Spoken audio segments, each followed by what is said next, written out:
Hey guys, it's Tobin. Thanks for checking out the channel. Let's just get to it, man. Your Miami Dolphins, they lose 34-31 to the Buffalo Bills. Their season has come to an end, and they still remain without a playoff win since 2000.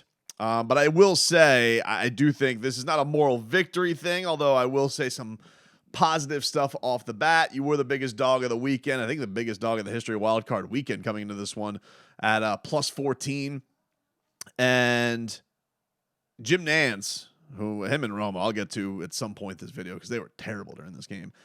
But the Dolphins, I think, are at a margin of loss of like 17 points per postseason loss since their last win. So their 4 playoff games, they had just been getting smoked. And I do think that there is something to be said for, hey, you had a playoff game that you were in, that you were excited about, and that you had a chance to win.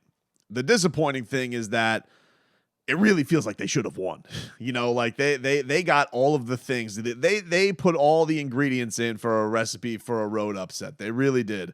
To get down 17-0 with that atmosphere, how crazy it was, that Bills team, you know, being as talented as they are and having a crazy skilled quarterback and big time wide receiver play and your secondary being as banged up as it is, that could have been daunting and that could have gotten really ugly.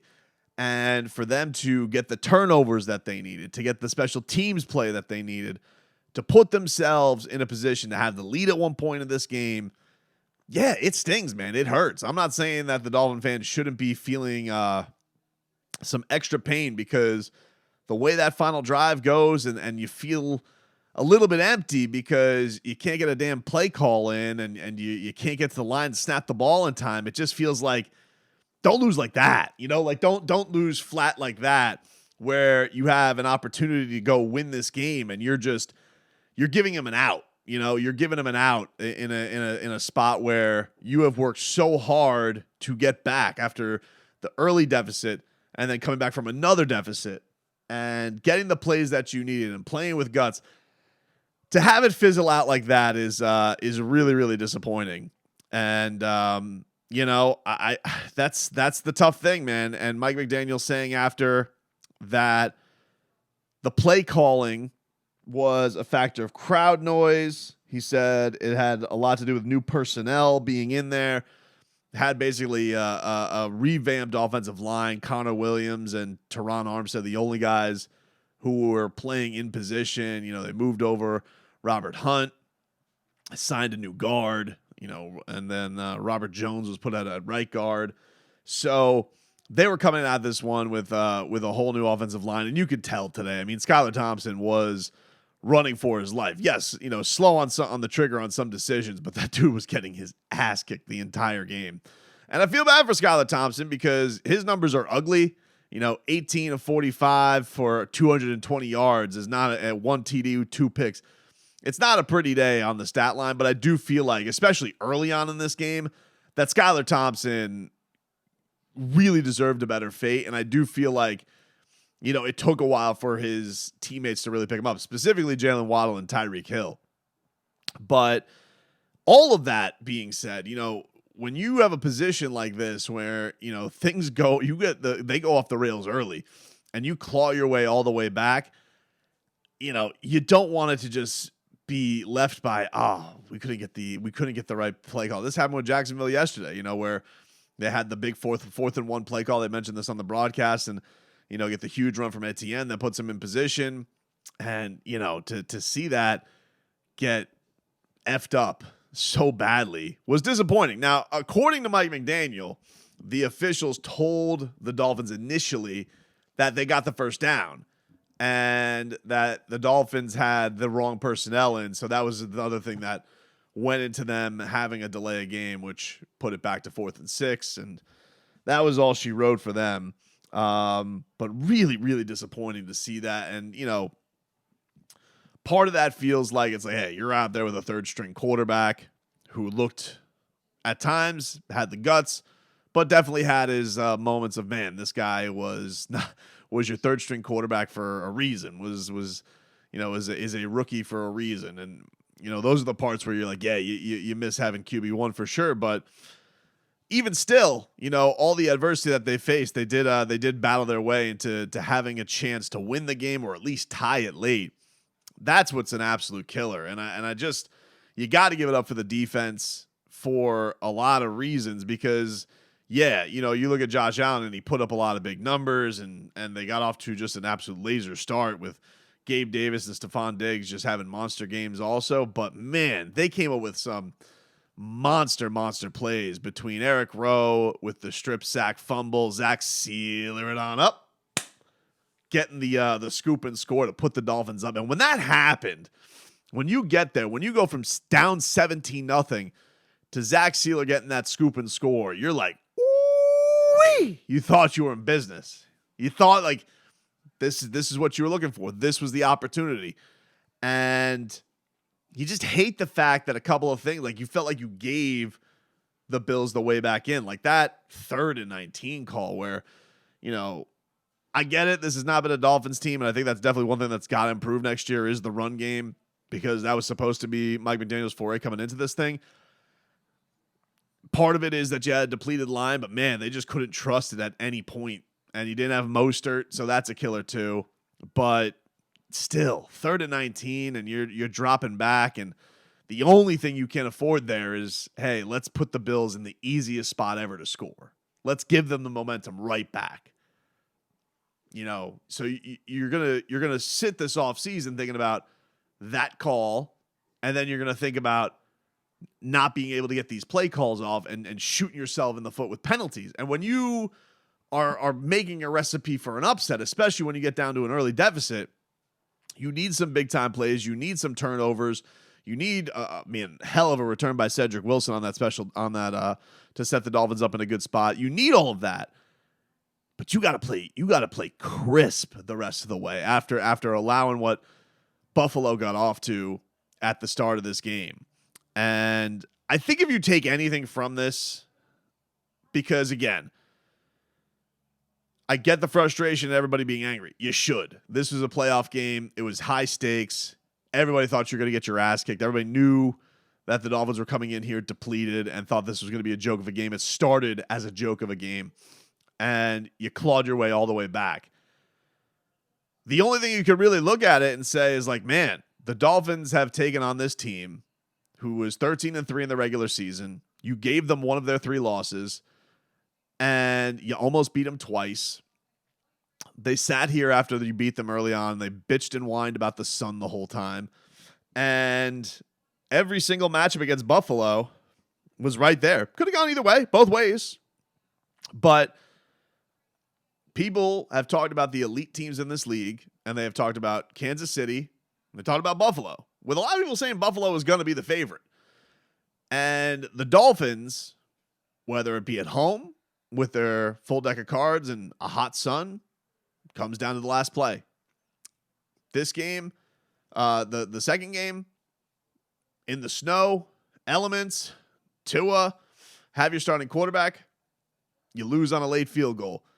Then you have this game, which had a lot of wackiness in it, all over the place, with the turnovers, with the big plays on their side, with everything that you brought to the table.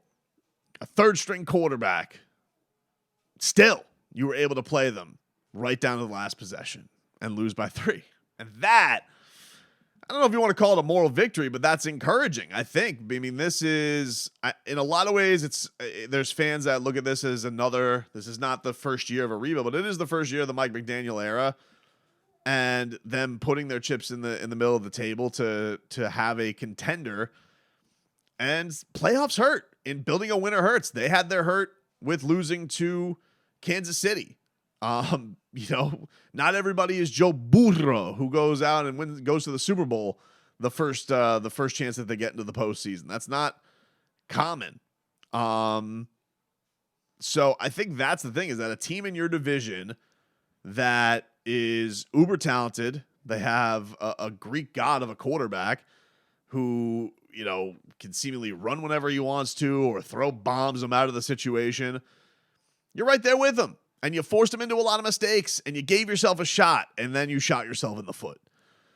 So there's give and take with that. It's a tough one, and it bummed me out because like this Tony Romo, who is he? What a 1-year wonder this guy is. I mean, he predicts a couple plays, they give him the bag, and then like he's just out to lunch this whole game. First of all, I didn't see the booth, but I'm pretty sure he was there with some pom poms and a megaphone for Josh Allen. I mean, the guy was so clear. It was like watching a Heat Celtics game, and everybo's so clearly in the bag for the Celtics. This guy was so clearly in the bag for Josh Allen. And oh, Jim, here it comes. Oh, it can't end like this. Oh, like, who says that? Buffalo season can't end like this? I mean, it didn't, but like, who says that on a broadcast? So it's like he's sitting there actively cheering. He at multiple points said like Mike McDaniel is calling plays, which is a rarity. I'm like, wait, what? What are you talking about, Tony Romo? Rarity. He's been calling the play. Now, listen, it had its own issues today. Maybe they should have had somebody else calling plays, but either way, like, know the team. And I think that is the first time they've had Nance and Romo all year. I think it is.